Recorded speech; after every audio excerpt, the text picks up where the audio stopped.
All right, ladies and gentlemen, we are here live at Inglewood Sunfest in Calgary, Alberta, Canada, and we are interviewing Ben from BTC Sessions. He is here live with us in the Crypto Culture Magazine booth. We've got Josh Alderson here. We've got Ross McDonald, the president of Crypto Culture Magazine. We've got myself, Jan Serrato from BitcoinWorkshops.ca, and all us men are in here talking about crypto today. How you doing, Benny? I am fantastic. I'm loving the trailer here. You guys are at everything. It's great. I will always bump into it at events. Thanks. It's great. I love it. Yeah, that's us, man. We got to get around, right? Yeah, right. We got to do our thing. Representing the crypto culture. So you're out in Vancouver recently. You've been all over Canada, Western Canada. You guys are promoting some stuff with Bitcoin Solutions, BTC Solutions, right? Or Bitcoin Solutions? No, that's actually another. There's another BitNational. Company. BitNational. Sorry, it's BitNational.com. And people get confused because there's there's BTC. I do my YouTube, my BTC Sessions. That's the confusion. BTC Sessions is my YouTube channel, and then BitNational is the company that I'm working with. Okay. Yeah. So I was in Vancouver. Let's give the listeners some website addresses. Let's tell them about your YouTube channel right at the beginning here, so we don't forget. But let's start with your YouTube. What's your YouTube handle? So my YouTube handle is BTC Sessions. Okay. I've been doing it for over 2 years now. I put out at least one video every single week. Since it started, sometimes more, and it's a little bit of learning about Bitcoin, how to use it, how to send and receive transactions, how to secure it, all that kind of stuff, and interviews with industry leaders like Eric Voorhees of Shapeshift, some people from Blockstream, people from other major crypto companies, BitMEX, places like that. So I've done a lot of interesting interviews with people as well. Let's boil that all down for a minute. With all that mind share, all that interviewing, all that knowledge, one thing about crypto culture that you see with everyone, what is it? What's one thread that we all have? Is there something that you identified? Yeah, I mean, most people are pretty open-minded and they want to learn. Mm-hmm. That's the biggest thing. So people coming into the space and they see something, and everybody that's here and really plugged into the space and really interested, they've all had that aha moment where something just turns on in their head. And then they have that moment of, oh my God, this is going to change the world. I need to, and then they just dive in. I need to be involved. And they're lost. They're in the rabbit hole and they can't get out. That's what happened to all of us, eh? Yeah. So do you ever spend those nights till 4 a.m. on YouTube going down that rabbit hole, checking out new products and new companies and such? All the time. So it's and now that I'm working full time in crypto, I can do that in my day job and not get in trouble anymore. Nice, exactly. So it's not like a side hustle that you're getting in trouble for anymore, right? Yeah. So let's talk about the side hustle. You took something that was a side hustle, and now it's your baby, right? Yeah. So how does that work? How did it get to there? So, well, I was never working crypto before, and then I started my channel. And I started just reaching out to local companies, and I started learning about the space and kind of what the local scene was like. I met up with a couple companies and did some side work, helping with ATMs and things like that. But then last year, about a year and a half ago now, people at BitNational reached out to me. They saw my channel and they said, "Hey, you're doing some cool stuff. Yeah, would you like and to?" You are doing some cool stuff. It's a lot of fun, and there's a lot of great people out there. And they said, "Well, you're local and you're getting some traction. Would you like to come at this? Yeah. Would you like to come help us out? Maybe some customer support, maybe some other stuff." And so I just kind of started part time, coming into their office, which was like an over the counter buy and sell Bitcoin kind of place. Yep, I've been there, Kensington, right? Yeah, been down there. Yep.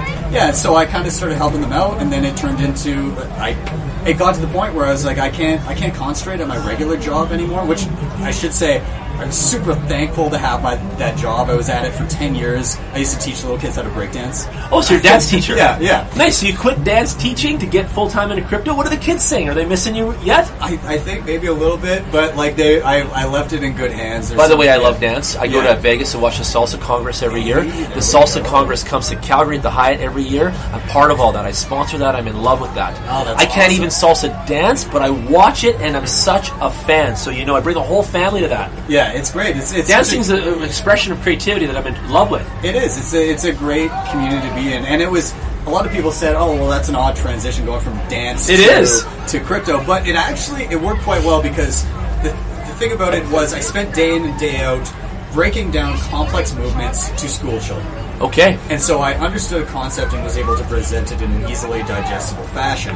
And so once I understood cryptocurrency, once I understood Bitcoin, and I shouldn't say that I understand it fully because you never really fully You never really do. We're all still learning. You're all still learning. But once I got to a point where I was comfortable to be able to break down those bits and pieces so that people could actually understand it, it was kind of a natural transition. It's just I'm teaching a different subject now. Yep, exactly. So that's kind of where I went, and now I'm full-time with BitNational, and I get to work with them. They do ATMs all over Western Canada right now. Which I'm hoping you guys can set up our ATM too. Yeah, we could definitely help. And back to the education tip, BitcoinWorkshops.ca is my little side thing, and I educate every week on Thursdays, which you've been to. You've been to my workshop, right? Yeah, that's great. We're on workshop 47 under our belt, 47 in a row, and we're going to have our 50th coming up here August, right? End of August, last Thursday of August. So I want everyone that hears us to come on out and support and celebrate. Ben's going to be there. I'm going to be He's there. going to do a lecture that night. But at the end of the day, I want you to know that I came into this space with other mixed ideas like you, and I've noticed that the educational side of empowerment is the side that I love the most, just like you. Yeah. So you and I, shake hands on that, have got the same mindset in the educational first priority. Yeah. Money, currency, change the world, revolution, all that good stuff. Yeah. The fun, it's there. But the educational empowerment, to me, I feel is the number one thing that we need to continue to be evangelists and take this movement everywhere we can, because the people that are missing out or naive or closed-minded really need to understand what they're missing out on, right? Yeah. The only thing that's missing when you have people like yourself that are out there and teaching, it's just now time, right? Because there's so many people that aren't yet filled in, and they're going to learn, right? We're going to teach them, and that's why we're here. So, yeah. I love that, man. Keep going. We have to do this for the young people. I see some kids out here at the booth right now. Let's go take their picture with the Bitcoin there, okay? Give me your phone, Ross. But at the end of the day, I want you to know something too, that when I entered this space, I saw a lot of weird personalities with their own selfish reasons kind of bubble up to the surface. And it was good for me to see that, because then I was able to move past those people and really get to the heart and soul of what we're doing here. And what is it? We're building community, one person at a time. I bring the trailer out here, you bring the booth out there, and you know, if one person stops by today and talks to us about crypto in a uneducated way that we can empower them, or in an educated way that they can give us a tip or something knowledgeable, it's always a win. It's a win-win every time. And if there's just one individual that we can empower today, I'm a happy camper. I go home satisfied, you know? Yeah. And I know that I kind of come out in the community and you never know what's going to happen and who gives a shit kind of thing. And it's amazing to see the open-mindedness of Calgary in our own community and how many people do talk about it with me and are open-minded, hey? Yeah, it's great. Like, we already this morning, we've had a bunch of people coming by, and we have people coming in saying, okay, well, this is what I've heard, and it may be something bad, right? Because that's it seems to be negative, right? News all the time. Yeah, it so seems to be. But the nice thing that I've encountered is the vast majority say they first of all, they see real people, and they see it at a community event, and so they come up and they say, well, I heard this. What's the deal? And then we get the opportunity to say, well, this is what's actually happening here. You know, this is the technology. This is how it works, and these are the positives of it. With any new technology, there's the positives. You know, like, technology can be used in all facets of life. And so, sure, there's going to be negative, but like a bank robber can wear shoes, but so can you and I, right? Of course. You know, it protects all of our feet. It's you know, you don't blame the medium. Of course, you can't blame the guy coming in there. Exactly. I think some of the people that are still barking about the past news and some of the naivety that goes around the crypto space, we're moving past that. Like, I have very small relation to those types of conversations nowadays, and a lot of people are privy to what's going on with the stock market, and they're privy to what's happening in Canada, and they want to know the laws and the rules and the taxation, and I'm getting a lot more of an educated customer now, and it's been coming. You know, a lot of people don't even know we're having a party. You're going to be there. January 3rd is Bitcoin's 10th year birthday. 10 years, January 3rd, 2019, and we're throwing a big-ass party for that. Ben's there, too, for that. Yeah, so we're almost at 10 years in the crypto space of empowerment and the decentralized economy, and people are just waking up, Ben. Yeah. 10 years into the game. Can you imagine, right? It's been a long time coming, and I mean, with any technology, there's that initial skepticism, but it's it's time. That's all it is, right? People didn't trust debit cards or credit cards when they first started. Well, what got rid of those fears? Well, it worked. And the more people that used it and realized that it did work, they told other people it worked, they tried it out. And so, I mean, Bitcoin, having been around for a decade, you can't say that something is a Ponzi scheme if it's been around for a decade and it still functions. The fact of the matter is, if nobody new came to Bitcoin at all, from this point forward, from the moment I finished this sentence, if nobody new joined on, it would still function exactly as promised. Absolutely, full velocity. A lot of people don't realize that the people that participate in the not the mining, but the actual nodes of Bitcoin is a fully volunteer system. Yep. Bitcoin was started with volunteers around the world, ladies and gentlemen, okay? And something else, let me hone in on this for a minute. Just think with me for a second. Go back to August 1991, and some of you might be of an age where you don't remember what was going on. But in a Boston educational chat room, a man named Tim Berners-Lee released the open source code for the web in August 1991. He gave the programming out to the world. Take a look in your phone, look on your laptop, see where the web has gone. And in 2009, a man named Satoshi Nakamoto released the decentralized currency on the internet, on the web, in January 3rd, 2009. Take a look around. Look what's happened. Now you got the two of them working in unison. Now the real world is starting to blend with that too. Give us another 10 years, Ben.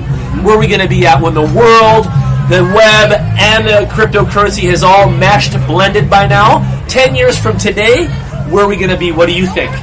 Oh, I think that everything will look completely different. It will.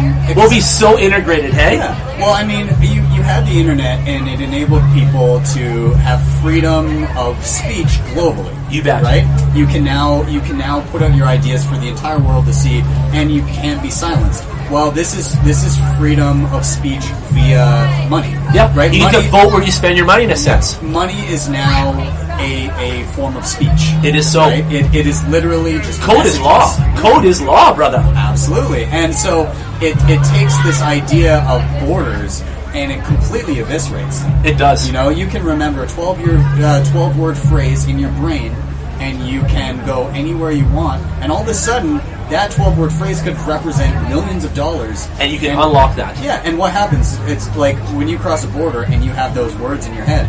Are you now the money? Like, what? How does that? You kind of are, though. Yeah. We are. Yeah. We are the money. We are Satoshi Nakamoto, you said before. We are the money now. Yeah. We represent ourselves. We represent our own income. We represent our own financial freedom. Yeah. And the freedom factor in that. And you said the word the internet. I just want to go back a minute. The internet was created in the 60s by the U.S. government to be basically a glorified Morse code text transmission service. They were talking about nuclear activity, nuclear testing and such, and they needed to get the word around the world. They needed an international platform to pass the word of results among scientists around. So the internet was the backbone of this. The web is a little different. That's where you're on YouTube. Yeah. So the web is truly the word you want to say, because the web was the decentralized aspect of the internet. Yeah. They put the graphics on. They put the capabilities to put a video up there. All of this magic that has happened, Ben, has happened because of the decentralized idea of the internet becoming the web. Yeah. This is the magic. So in that same light with the cryptocurrency, we've got all of this unfolding. We've got 10 years of it unfolding in front of us, and I'm going to tell you something. I'm in this, you know that I had this like 5-year goal in the space. I'm 11 months into the 5-year goal right now, 11 months. By the 60th month, ladies and gentlemen, we are going to see such a meshing of the web and the crypto that it will blow your minds. We'll be paying for sushi. We'll be buying everything, cars, down payments on homes, all through the web, through the crypto. It'll be such a different way of life. And for you naysayers out there that think that we're going to get rid of fiat and our traditional cash flow, we will not. The banks and all the anchoring to real estate and all that requires that. What we're going to have is we're going to have a marriage. And when we get fiat and crypto making babies, like Colton right there, I don't know what the kids are going to do with the future. Hey, Benny? I have no idea, but the shit is going to be incredible. Yeah. Well, the crazy thing about it is, I've got a 1-year-old daughter now. And she's beautiful. Keep going. Thanks. Have more. Have more. We'll see. We need more evangelists of the future. Well, the thing with her is she Does she have a crypto account, by the way? Oh, she does. Yes, Big Daddy. Mine too. My daughter has one too. And she'll grow up in a world where Bitcoin has always existed. Exactly. Right? She doesn't know any different. It's always been there. Exactly. It's that transition of I've been living in a world where I've always trusted my bank, and banking was my only option, and the local currency was my only option. Now there's other choices. It injects choice into a market that was monopoly before. Choice is a key word there. Look at the choices we have in clothes, fashion, drinks, all of that. And we've become choice rich in the last decade. Yeah. Have you noticed the graphic design on everything, and everything's just been so flavorful and options like galore, right? Yeah, and what does choice do? Well, it forces competition. Empowers us. And it forces better products. And so, we're pretty lucky in Canada to have a stable currency. Oh, we are. That's why there isn't a lot of adoption right now, because we're stable. But when you inject choice, all of a sudden, Canadians are presented with two options. They've got a currency that is pretty stable, that experiences roughly 2% inflation per year, reported. So that you can fudge with those numbers a little bit. Yeah, we have to be exact. But now you've got a currency that is built on the fundamentals of sound, hard money, where there's finite amount. Love that. And so all of a sudden, you can have two accounts. You can have a bank account with your Canadian dollars. You can have a Bitcoin or other cryptocurrency account. And now you get to contrast and compare the purchasing power of each over time. Amazing comparison. Amazing what it does to your mindset, by the way. Yeah. Amazing.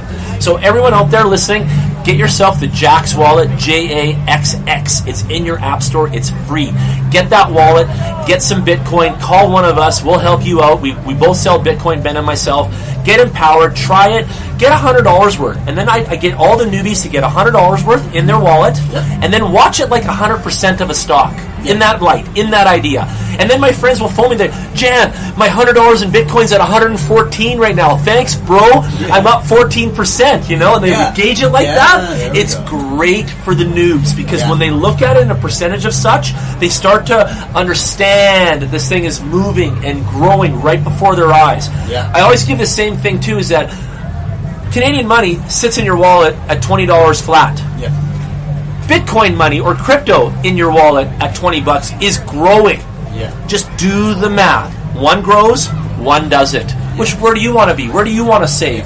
Where do you want to invest? I obviously want to be in the growing mechanism. I do. Where do you want to be? Yeah, well, exactly. Like when I look at it, I'm looking at it from with Canadian dollars, I am guaranteed a loss in my purchasing power. 100%. Guaranteed. Guaranteed. Absolute guaranteed. That's the goal. That's the monetary policy, is we want to lose purchasing power. And part of that has to do with, monetary policy around government debt and big all that. machine, we'll call it, whatever. But then you have an asset that, while volatile, it can go up and down, but the base, the rules behind it dictate that there is a specific amount that will ever be created, and it becomes more and more difficult to obtain over time. So it stands to reason, if people continue to want to use it, even at the same rate, then that will go up in value. It will. If people continue to onboard like they have been over the past decade, then it will go up in value even faster. Oh, totally. Agreed. By the way, this is not investment advice. No advice here. No advice. Just two friends talking. Okay.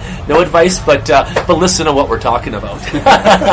Do your own research. Do your diligence. Don't. I always tell people, don't listen. I mean, yes, listen to what I have to say, but question it. Go and do your own research. Look at what is money. Start researching what is money. I've never learned more about money in general than when I started learning about Bitcoin. Me neither. It made me question Me what neither. is money. I questioned everything with you too, brother. I questioned everything, and I entered the space naive and skeptical, and with my hairs up on my neck kind of idea, and everyone was looking at me going, well, what's up? What are you doing here? And then I just jumped in 2 feet full, and ever since I've never looked back. Just like you, I've become very much encompassed by the crypto space, very much enthralled in it, and I've learned so much in it, and I still don't know anything kind of thing, but I know a lot to be dangerous. You know what I mean? So it's like still so much to learn, still so much to learn about the technologies that are advancing. And you and I are in the code, we're into tech, we're into the web, we're those kind of dudes, but there's still so many other men and women above us that are so highly technical in the space, and we're learning so much from the way they think, from where they're taking currency, where they're taking our freedom, where they're taking our choices. Have you noticed? It's unreal the amount of velocity an advancement in a short period of time in this space. Yeah, we had some great guests in the city. Just Vortex. Yeah, we had Vortex. Talk about him. Go ahead. Give some shout outs right now. Yeah, so Vortex, he is the host of one of the shows on the World Crypto Network on YouTube, and he's just an incredible thinker in the space. He has a lot of great guests on his show. He's what would be known as a Bitcoin maximalist. So he skews towards he sees the most use case in Bitcoin. Can you explain Bitcoin maximalist just really quick, please? So Bitcoin maximalism is a school of thought where you see that you believe that Bitcoin will be the one and only coin that comes through the fray through all of this in the end, or rather the one with the most value attached to it as a store of value. These guys believe Bitcoin's going to be $100,000 in a short time, right? Yeah, they really do. And it's funny because right now that might sound crazy to somebody listening that's brand new. Not to me, but I remember buying Bitcoin for $300 in 2015. Yeah, just not that long ago. That was a minute ago. Yeah, it's crazy. It is crazy. And had somebody said at the time, oh yeah, Bitcoin's going to go to 20K plus in 2017, somebody would have laughed at them. Laughed their face off at them. Yeah, they're still skeptical now. And it's funny because it goes through ebbs and flows. It goes through these manias. It goes through these bear markets. But overall, the general trend is upwards. Yes. There hasn't been when you look as of Thursday, year to year from last Thursday just now because we just did a workshop, we're up 172% on Bitcoin. Yeah. So had you just thrown 10K in 12 months ago as of last Thursday, your 10K would be up 172%. Find a product at the bank for us right now, Benny. Yeah. What does Scotiabank have at 172% for 12 months? Oh, absolutely. 172%, let me repeat. Yeah. Well, is that not good enough? Yeah. Well, and the thing that you don't realize... You got to go back to shout-outs just so you remember. Oh, yeah. So I do want to say shout-out to Vortex. He's great. Ken Bozak was in town. Yes. You hung out with him at Stampede. That's Ken with KENNBOSAK. Yeah, he's great, and he's an all-around crypto guy. He's coming back. He's the ambassador of our crypto convention in October. Oh, there we go. He's kind of like our mascot guy. Awesome. He's our panda. I love it. He's our unicorn. Yeah, I'm sure I'll be chatting with him. In his pajamas. Yeah, I know. He's always got those colorful pajama bottoms on. Oh, yeah. Yeah, Ken Bozak was in town. Adam Meister was in town. Great guy. Adam wants to come back for our convention as well. Yes. He's offered to speak as well. Saying. I'm loving that you bring these guys back because they were all my friends on YouTube before. I know. You brought them here. You brought them here, bro.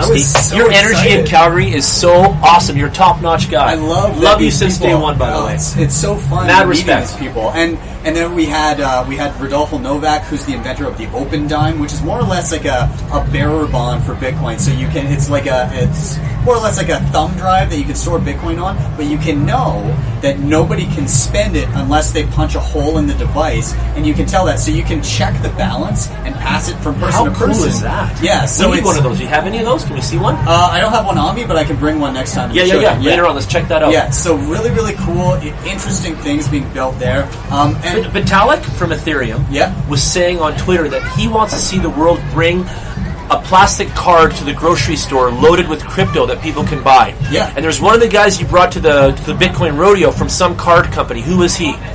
Coincards.ca? Oh, yeah, Mike. There you go. Mike does he have that? Does he have like Ken Bozak bought airline tickets using the Coincards.ca site because he sent crypto into the site, got Air Canada gift card digital, and used the digital codes to go buy the plane tickets. Yeah, so that was brilliant. Yeah, big shout out to Mike because what he's doing is he's enabling people to spend their crypto. Right? Yeah, and so we need to spend the profits. Back in 2014, a company hired me to live entirely on Bitcoin for a full month. They did? Yes. And did you make it 30 days in? And I made it. And largely in part thanks to Mike at coincards.ca. So you use his service to cash through it. Yeah, so what I did is he has gift cards of just about anything you could possibly want, and you can buy it with various cryptocurrencies. Yep. And so I was searching online. I was like, how am I going to buy groceries? Because I couldn't find a way to make that leap. And so he sold like Safeway and Co-op gift cards. Perfect. Oh, perfect. And then I ended up using him for gas too. And then I used other means, like I used Expedia to book hotel rooms. And I bought cheapair.com to get flights. And so I made it through the month. By the way, the number one website to buy flights is cheapair.com. Yes. These guys have been purveyors and pioneers in the crypto space and have been enabling people to buy airline tickets for years. A lot of people didn't know that. One more time, cheapair.com. Keep going. What I really like about cheapair.com is and I don't want to throw any shade here, but I do want to say that so BitPay changed their method of accepting Bitcoin payments. So you had to jump through a few more hoops. Yep. And so cheapair.com, what they did is they asked the community, they asked everybody, okay, people paying with Bitcoin, what do you want to see? Should we continue using this BitPay system, or should we go with this other one, or what would your suggestions be? And so people started suggesting something called BTC Pay, which is open source and you can set up your own shop. I know that one, by the way. I use it too. It's on my shop, Yes. bitcoininvestments.ca. And so they started using BTC Pay. Look at that. Which is incredible. And love that. cheapair.com uses BTC Pay, which also enables them to use something called Lightning payments in the future. Can you explain Lightning a little bit? Yeah. So Bitcoin has a limited number of transactions it can do in a 10-minute block. Okay. And a lot of people have been criticizing Bitcoin for that aspect Speed. of it. A lot of speed talk. Yeah, and so bitching about the transaction speed. Yeah, absolutely. Like, transactions per second. I'm worried about that. I can't get my transaction through, and if it's too full, then I pay fees. Well, the reason that Bitcoin was slow to move that is if you allow more transactions on that base layer, it makes it more difficult for an individual like you or I to run a node and store an entire copy of that ledger that keeps track of who owns what. It's in megabytes. These are all files, ladies and gentlemen. So these get to be really big files. Yeah. They so really do. Right all now, cryptocurrency is a digital file. Yeah, and so right now, the entire Bitcoin blockchain, the entire record of every transaction ever is like 170 gigs, I think. 170 gigs? Yeah. And it's going to go to, mega gigs, terabytes. You bet. Yeah. So, but the idea is somebody should be able to run that 170 gigs. Easily, right? And so I run a node at home, and it's like a 1 terabyte hard drive. Totally fine. I can run it easily, and it doesn't take up too much computing power. It doesn't eat up my bandwidth too much. I can run that, and I can trust that I'm running a copy of that ledger, and I can self-verify transactions. If we were to up the transactions on Bitcoin, just the base layer, it makes it more difficult for me to do that. Mostly in my upload and download, I run into bottlenecks there. Me might too. be harder to store. So you get to a point where if all transactions are on the base layer of Bitcoin, it gets into an instance where if you want worldwide transactions, you need a data center.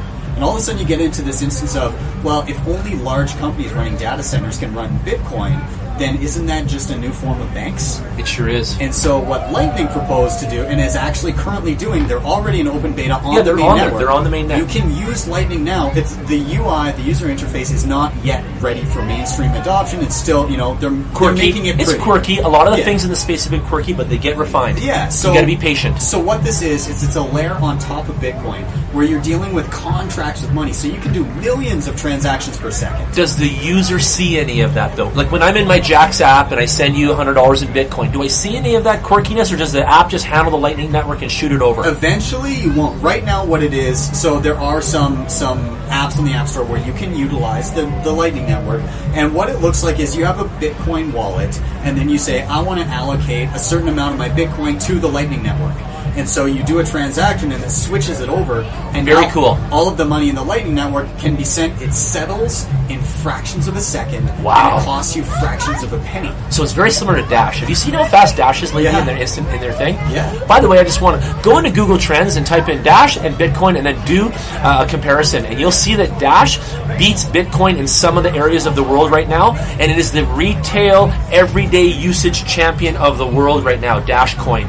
And I don't know how they got there, but I have a feeling that just people embodying it, using it, and just making it the thing has taken it to that level. They've got an interesting way that they do things too, with when has to do with the way that Dash is maintained and mined.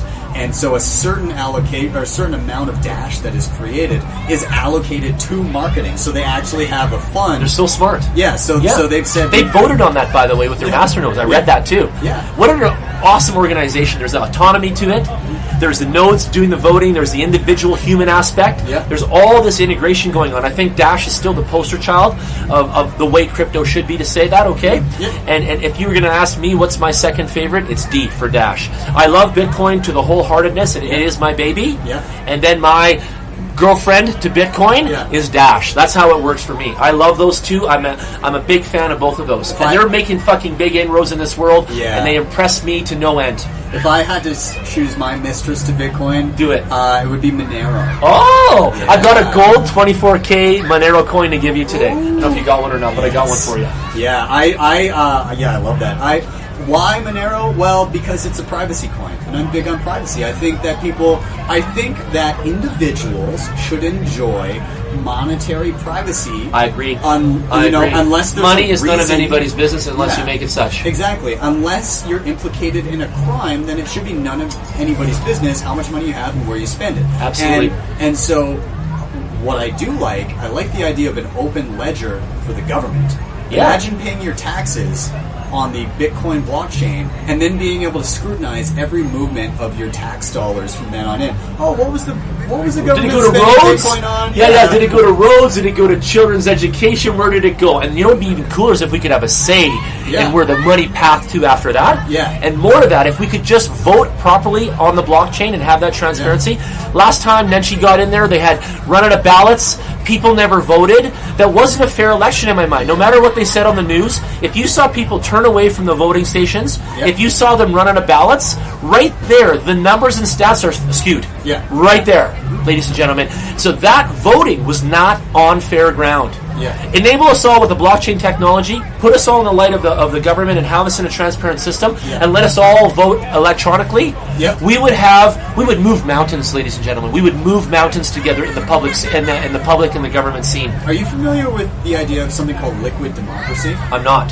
Okay, so here's a concept that's been floated around. So the way it works with something like Bitcoin, you have a private key that identifies you as the owner of a specific account. So in an instance like voting, perhaps each individual would be given a private key that they're allowed to vote with, and you have a token that you can vote. Yep. And so let's say there are 4 different political parties, and they all have different stances of how to do things. And maybe you vote for somebody by sending your token to their wallet, and your key allows you to move that token as you see fit. Well, in a liquid democracy, you can allocate that token, meaning that you've given that person a certain amount of power in government. And if they don't do that job properly, like they promised, then you can move your token over to another party so that they get more power in government and can start having more influence over how things are done. Wow. Wow. Did you hear that, ladies and gentlemen, what he said? Just process that for a minute, please. Yeah. Wow. Imagine if there's a major campaign promise from anybody, and they broke that promise. They did the opposite. And if as soon as they did that, you could reallocate your vote. I'll tell you another thing. If we put voting in an electronic format that is app-based, blockchain-based, every young person 18 and up will finally vote. Yeah. Do you know that we get less and less adoption, adoration, and involvement from our millennial groups and our younger people than ever before because we don't have a mechanism for them? Yeah. Do you know that it's rare to see anybody under 30 going to the traditional voting ballot and the school and doing that traditional way? I'm telling you, if we open the doors to this and get this really into play, we'll change the government, we'll change our country, we'll change our utopian lifestyle into way, way more betterment. This is what we need. Yeah, I think it can be utilized so well, and it can do so much and it can be tested on a small local level, right? You can test it even just in municipality, community. We can even just test it on an educational level and then take it to the government level. Yeah. We could vote on the drugs. We could vote on all kinds of things that are going right or wrong within our society. Yeah. Yeah, imagine if we could vote on the opioid craze right now. Yeah. Imagine as a consensus in a community. Right across Canada, we've heard of fentanyl killing our kids. Yeah. People's teenagers are stressed out. I'm a parent. I'm stressed out. My daughter's 15. Yeah. Okay. What if she goes to a house party and there's kind of thing? We can vote on this as an entire Canadian community to either control that substance or outlaw it or the way it's sold or this kind of thing. Yeah. That is power in the people. The community is speaking, even a voice of their children and themselves like that. Think about that. Yeah, and I mean, it gives also governments a litmus test to see live what do people care about? Yeah, what do the constituents What do our want? Canadians care about and want? Yeah, you instantly can get input. Real time. Yeah. Right now. Yeah. How powerful is that? You can picture the news story coming up on the screen and saying, hey, send money to, or not money, send your vote to this QR code if you think this way. Absolutely. Send your vote to this QR code if you think this way. And imagine our Prime Minister, Mr. Trudeau, Yeah. on his iPhone or Android, I don't know what he's on, Yeah. taking a look at the stats real time right there, right now, and seeing how everybody voted on whatever that was. Yeah. Whatever the topic were, let's just say the opioid crisis. Yeah. The whole country has voted now at 11 o'clock on a Friday night, and Mr. Trudeau could see the real time stats in his phone and make a conscious decision for all of us on Monday morning. Yeah. And would that not change the world? Well, everybody could see even it if too. Mr. Trump had that power himself too, just saying, Yeah. he could make a good conscious decision himself. Everybody, Putin and all the leaders of the world could do this. Well, and you see a lot in the States that a lot of the talking points. Imagine the power of that. Yeah, they talk about voter fraud and stuff like that All the time. Well, when you allocate, so this gets rid of needing voter ID because you only get issued a private key for as an individual. Well, there you go. You're tracked, you're traced, you're on the blockchain. You're fully transparent, and you're really genuinely you. Yeah, and also at that point, you don't have to worry. So the worry about identifying where your vote went as an individual means you can be coerced, and if you don't vote a certain way, then somebody could. But with pseudonymous, having a private key that nobody knows what it is, well, you can then place that vote independently. You can verify that that person only voted once, but that person still has the right to vote how they want without being coerced because nobody knows which way they voted. You can also, it doesn't matter your race, your ethnic background, your age, your sex, any of that stuff. We have now real community, real continuum, and real equality. You see that? Yeah, absolutely. That's what we need. Yeah, I agree. And we need the ability and the access to act on those topics. And they're still kept out of our reach, Benny.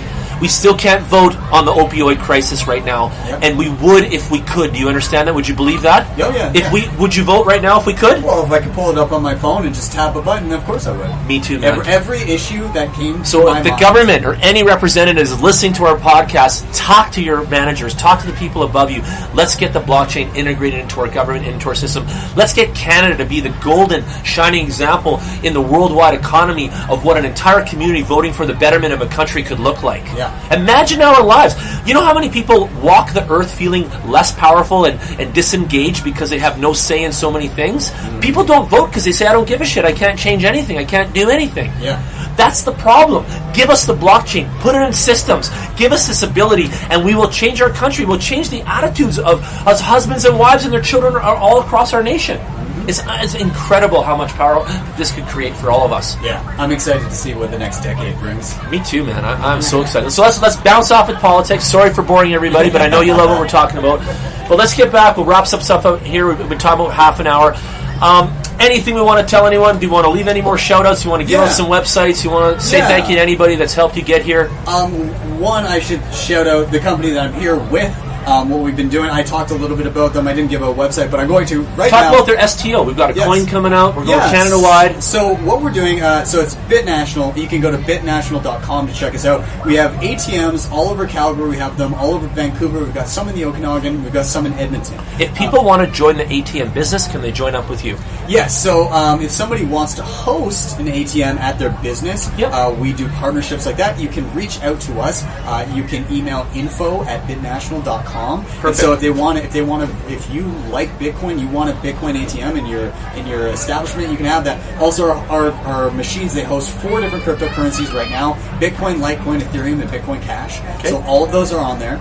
People can buy and sell. So that means you can go up to the machine, you can put in cash and buy a coin, or you can send coin to us and get cash out. Oh, so cash in, cash out. Love it. Yep. So that's available. We also have over-the-counter offices: 2 in Calgary, 1 in Kensington, 1 on 17th Ave. We've got another office in Vancouver over on West Broadway. Nice. And then what we're doing is we're launching an online exchange, and that is what we're really excited now about. Is there a web address for that, or same one? If you go to BitNational.com still, you'll see links to sign up, to pre-sign up for the exchange. Now, why would you want to sign up before the exchange launches? Well, we have an incentive. We're creating our own coin called BNL token, BitNational token. Nice. Now that's not easy. Is that an ERC20 token, Ethereum or anything? ERC20. Okay. And so what's the function of this token? It's going to work kind of like the Binance coin. Okay. So discounts within the exchange, maybe? Yeah. So when you use BNL token as your base trading token, as your base trading currency, so if you're doing swing trades or whatever, well, you get a discount on fees. So when you're trading Canadian dollars... More profit, that helps out. Yeah. Canadian dollars to crypto, 0.3%. Wow. Crypto to crypto, 0.2%. Wow. BNL to crypto, to any other crypto or fiat, 0.1%. Holy moly! Yeah. So by utilizing that's incredible, guys. Yeah. Now, what's the value of the token? Well, we're giving away the token for signing up early to the exchange. I put my email in there, so I hope I get some. Yes, absolutely. If you signed up already, then you already are getting some. Good. So it's tiered. So you got a white paper up there too. So I encourage everyone to read your white paper as well. Yeah. And so it's basically we're calling it a loyalty token because if you use it, you get a discount on trading fees, and if you're an active trader, then that can be very useful.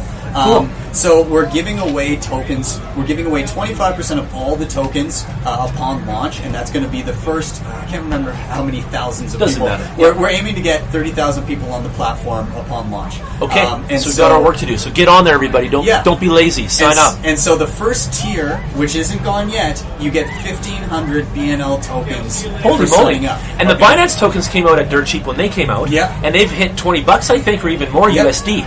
So imagine getting 1,500 free tokens, and they could go to $20 or whatever in the future too. Yeah. So the tokens, the value of the tokens are entirely. It's low right now. I know that. It doesn't have a value yet because it's dictated by the market. So there you go. People will get them for free. They will never be given to any person in the company.